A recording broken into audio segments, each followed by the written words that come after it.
स्वागत है सभी का अणिमा उपाध्याय के इस कैरियर काउंसलिंग वीडियो में। आज हम एक बहुत ही महत्वपूर्ण विषय पर चर्चा करने जा रहे हैं। आज का वीडियो उन स्टूडेंट्स के लिए है, उन एस्पायरेंट्स के लिए है जो नीट लिखने की तैयारी में लगे हैं या आगे आने वाले सालों में नीट लिखना चाहते हैं और एमबीबीएस डॉक्टर बनना चाहते हैं। जाहिर सी बात है कि उन्होंने physics, chemistry and biology opt किया होगा अपने 11th और 12th की पढ़ाई के लिए। हमारे देश में हर साल 10 लाख से ज़्यादा बच्चे नीट लिखते हैं और मेडिकल कॉलेज में एडमिशन लेने की ख्वाहिश रखते हैं। But unfortunately, we have only 529 medical colleges in the country, including government and private colleges. और सिर्फ 70,978 seats are available for these aspirants. तो सोच सकते हैं कि कितना टफ कंपटीशन है एमबीबीएस कॉलेज में एडमिशन लेने के लिए। जिनका एडमिशन फर्स्ट अटेम्प्ट में हो जाता है बहुत लकी होते हैं।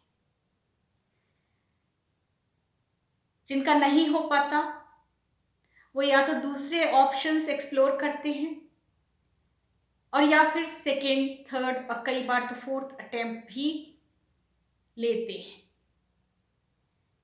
जिससे उनका एडमिशन किसी न किसी मेडिकल कॉलेज में हो जाए।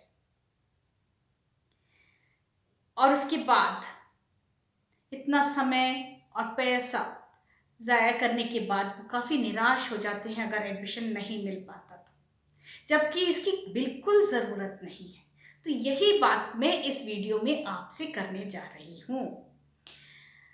अच्छा ये होगा कि आप नीट में तो ज़रूर अपियर हो, ख्वाहिशें ज़रूर रखिए, क्योंकि डॉक्टर्स की बहुत ज़रूरत है हमारे देश को और इस सारे संसार को। तो अगर आपका एडमिशन एमबीबीएस कोर्स में नहीं हो पाता तो दूसरे ऑप्शंस हैं बीडीएस करने का, डेंटल कॉलेज में एडमिशन ले सकते हैं, वेट बन सकते हैं, वेटनरी कॉलेज में एडमिशन ले सकते हैं, पैरामेडिकल कोर्सेज हैं, पैरामेडिकल कॉलेजेस में एडमिशन ले सकते हैं और उसके ज़रिए आप न्यूट्रिशनिस्ट, डाइटिशियन, फिजियोथेरेपिस्ट इस तरह के प्रोफेशन में जा सकते हैं। नर्सिंग कॉलेज में एडमिशन ले सकते हैं, बीएएमएस कॉलेज में एडमिशन ले सकते हैं और इसके थ्रू आप आयुर्वेदिक डॉक्टर बन सकते हैं।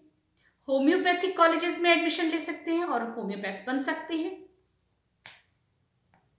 और अगर आप इनमें से कुछ नहीं करना चाहते तो आप प्योर साइंस पढ़िए, बीएससी करिए और आगे चलकर किसी स्पेशलाइज्ड कोर्स में पोस्ट ग्रेजुएशन कर लीजिए, जैसे microbiology, botany, zoology, immunology, biochemistry. हाँ, ये सच है कि प्योर साइंस का स्कोप अभी उतना ज़्यादा नहीं है, लेकिन कौन जानता है कि आगे आने वाला समय प्योर साइंस के लिए ही हो। तो ये सारे कोर्सेज तो आप जानते ही हैं। मैं आपको एक रफ अंदाज़ा दे सकती हूँ कि हमारे देश में लगभग 300 बीडीएस कॉलेजेस हैं फॉर डेंटिस्ट, 47 वेटनरी कॉलेजेस हैं, 180 बीएएमएस कॉलेजेस हैं, पैरामेडिकल कॉलेजेस लगभग 1200 हैं, 5000 बीएचएमएस यानी होम्योपैथिक कॉलेजेस हैं और लगभग 12,000 सीट्स हैं पैरामेडिकल कोर्सेज के लिए। ये एक रफ डाटा है, आप एग्जैक्ट डेटा जो है वो गूगल कर पता लगा सकते हैं। लेकिन एक इंटरेस्टिंग बात है कि इन सारे कोर्सेज में सिर्फ ग्रेजुएशन तो काफ़ी नहीं है। आज अगर हमारा बच्चा बीमार होता है तो हम क्या एक जीपी के पास, जनरल प्रैक्टिशनर के पास जाते हैं, प्लेन एमबीबीएस के पास जाते हैं? नहीं ना। हम पीडियाट्रिशियन को कंसल्ट करना चाहते हैं। वैसे ही अगर कोई गायनेकोलॉजिस्ट के पास जाना चाहता है गायनेकोलॉजिकल प्रॉब्लम होने से, तो हम पोस्ट ग्रेजुएशन तक पढ़ना ही चाहते हैं जिससे एक बेहतर करियर बना सके। अब ये सारे तो बड़े क्लासिकल इंस्टीट्यूशंस हैं, वेल नोन चीज़ें हैं। क्रमबद्ध देखा जाए तो अगर एमबीबीएस में एडमिशन नहीं होता तो नेक्स्ट ऑप्शन होता है बीडीएस का, फिर वेटनरी का होता है, फिर पैरामेडिकल का होता है, नर्सिंग का, उसके बाद आता है बीएएमएस का और फिर होम्योपैथ का। मैं किसी भी ब्रांच को, किसी भी प्रोफेशन को कम कर नहीं मानती। ये तो आपकी चॉइस और आपका डिसीजन है कि आप क्या पढ़ना चाहते हैं और आगे चलकर क्या बनना चाहते हैं। लेकिन ज़्यादातर बच्चे देखा गया है कि फर्स्ट ऑप्शन हमेशा एमबीबीएस को देते हैं। यहाँ एक बात और ऐड करूँगी कि बीएएमएस यानी आयुर्वेदिक डॉक्टर इंडिया में ऑथोराइज्ड नहीं है एलोपैथिक मेडिसिन को प्रिस्क्राइब करने के लिए, और ये एक बड़ा बहस का मुद्दा है। तो मैं इस पर ज़्यादा डिस्कशन नहीं करूँगी क्योंकि इस पर बहस जारी है, कभी और किसी और वीडियो में लूँगी। और होम्योपैथ को तो बिल्कुल भी एलोपैथिक मेडिसिन प्रिस्क्राइब करने का ऑथोराइजेशन नहीं है। तो अगर इन कोर्सेज में एडमिशन नहीं होता तो आप फार्मेसी भी पढ़ सकते हैं और फार्मासिस्ट भी बन सकते हैं, जिसके ज़रिए आप फार्मेसी की शॉप खोल सकते हैं। क्योंकि आज केमिस्ट या फार्मेसी की डिग्री होना मेडिकल शॉप खोलने के लिए बेहद ज़रूरी है। अगर आपके पास ये डिग्रीज नहीं हैं तो आप नहीं खोल सकते मेडिकल शॉप। तो ये सारे तो कोर्सेज हो गए जो आप कर सकते हैं अगर आपने फिजिक्स, केमिस्ट्री, बायोलॉजी ऑप्ट किया है। लेकिन इसके अलावा तो बहुत ही इंटरेस्टिंग कोर्सेज हैं और वो हैं biotech engineering and biomedicine engineering.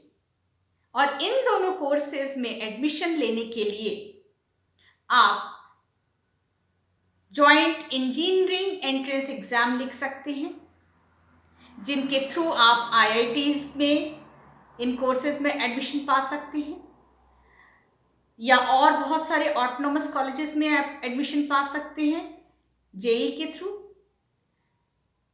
बहुत सारे नेशनल लेवल एंट्रेंस एग्जाम्स भी होते हैं जिनको लिखकर आप ढेर सारे ऑटोनोमस कॉलेजेस या प्राइवेट कॉलेजेस में इन दोनों कोर्सेज में एडमिशन ले सकते हैं। डीम्ड टू बी यूनिवर्सिटीज अपने एंट्रेंस एग्जाम्स रखती हैं जिनके थ्रू आप इन कोर्सेज में एडमिशन ले सकते हैं। ये कोर्सेज बड़े ही अच्छे कोर्स हैं, इनके बारे में ज़्यादातर लोगों को मालूम नहीं है। खास करके बायोमेडिसिन इंजीनियरिंग के बारे में बहुत लोग नहीं जानते हैं। अगर आप बायोलॉजी के अलावा केमिस्ट्री में बहुत स्ट्रांग है तो बायोटेक्नोलॉजी आपके लिए एक अच्छा कोर्स साबित हो सकता है। और अगर आपकी मैथ्स और फिजिक्स बहुत अच्छी है बायोलॉजी के अलावा तो बायोमेडिसिन इंजीनियरिंग आपके लिए एक अच्छा कोर्स साबित हो सकता है। ये दोनों ही कोर्सेज 4 इयर्स अंडरग्रेड कोर्सेज हैं। 4 साल की पढ़ाई के बाद आपको ग्रेजुएशन की डिग्री मिलती है। बायोटेक इंजीनियरिंग की डिग्री पाने के बाद आप किसी भी कंपनी में जो बिजनेस करती है ड्रग्स एंड फार्मास्यूटिकल प्रिपरेशंस की, वहाँ जॉब पा सकते हैं।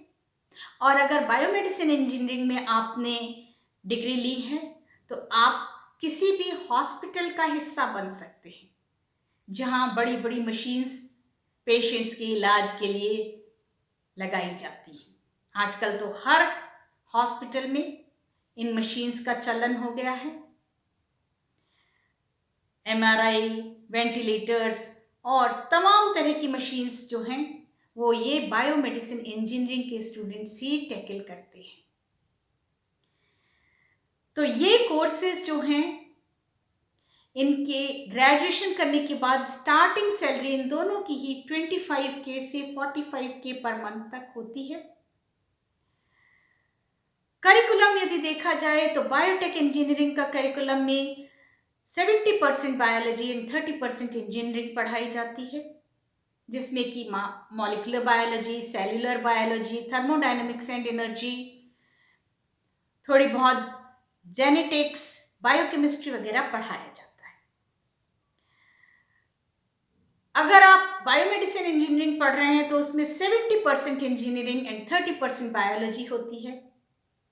करिकुलम में ज्यादातर आपको physiology, neurology, genetic engineering, nano materials, electronics and communication engineering के साथ ही इलेक्ट्रॉनिक्स एंड इलेक्ट्रिकल इंजीनियरिंग भी पढ़ाई जाती है, जिससे कि आप इन मॉडर्न मशीनरी को इनोवेट कर सकें और मेडिसिन को और भी ज्यादा बेहतर बना सकें, जिससे कि इलाज और बेहतर हो सके पेशेंट्स का। तो आप देख सकते हैं कि अगर आपका इंटरेस्ट MBBS करने का ही था तो आप अगर वो सीट नहीं पा सके तो इन 2 कोर्सेज के जरिए आप MBBS जितना या उससे भी ज्यादा सुकून पा सकते हैं। हाँ, एक बात मैं जरूर कहूंगी कि इन दोनों ही कोर्सेज को ग्रेजुएशन पर आकर मत खत्म करिए, आगे पोस्ट ग्रेजुएशन जरूर करिए। USA में, यूरोप में, सिंगापुर वगैरह में बहुत बेहतरीन कोर्सेज दिए गए हैं पोस्ट ग्रेजुएशन के। अगर आपने वहां से पोस्ट ग्रेजुएशन की डिग्री हासिल कर ली तो sky is the limit for you. मैंने आपसे जैसा कि कहा कि बायोटेक इंजीनियर्स जो हैं वो माइक्रो ऑर्गेनिजम्स, एग्रीकल्चर, एनवायरनमेंट के ऊपर काम करते हैं। और आज यदि कहा जाए तो जो वैक्सीन्स, जो नई ड्रग्स वगैरह ईजाद हो रही हैं वो सब बायोटेक्नोलॉजी पढ़ने के बाद उनमें हायर एजुकेशन PhD तक करना चाहिए और आप वो सब करने में सक्षम हो सकते हैं जो आज के बड़े बड़े साइंटिस्ट्स कर रहे हैं। यानी आप किसी बहुत बेहतरीन लैब का हिस्सा बन सकते हैं। उसी तरह से अगर आपने बायोमेडिसिन इंजीनियरिंग में MS कर लिया, खास करके इमेज प्रोसेसिंग जैसे बेहतरीन सब्जेक्ट्स में, तो आप किसी कंप्यूटर साइंस एंड इंजीनियर के बराबर सैलरी पा सकते हैं और स्टेटस पा सकते हैं। तो अब आप खुद सोचिए कि एक दरवाजा नहीं खुलता तो 100 और दरवाजे आपके लिए खुल सकते हैं। मंजिलें तो बहुत सी हैं, मंजिलों तक पहुंचने वाला होना चाहिए। उम्मीद है आप, अगर आपका सिलेक्शन MBBS में हो चुका या हो गया या हो सकता है तो बहुत अच्छा है, लेकिन यदि नहीं हुआ तो निराश कतई नहीं होइए। आपके लिए ढेरों ऑप्शंस हैं। ये वीडियो आपको बहुत सुकून देगा और बहुत सारे गेट आपके लिए खोलेगा। आप उन सारे एस्पायरेंट्स तक प्लीज इस वीडियो को जरूर पहुंचाएं, शेयर करें और कमेंट जरूर लिखें। अगर कोई क्वेरी हो तो कमेंट बॉक्स में छोड़ें, मैं आपको जरूर जवाब लिखूंगी। Thanks for watching this video till end. Bye bye and take care of yourself.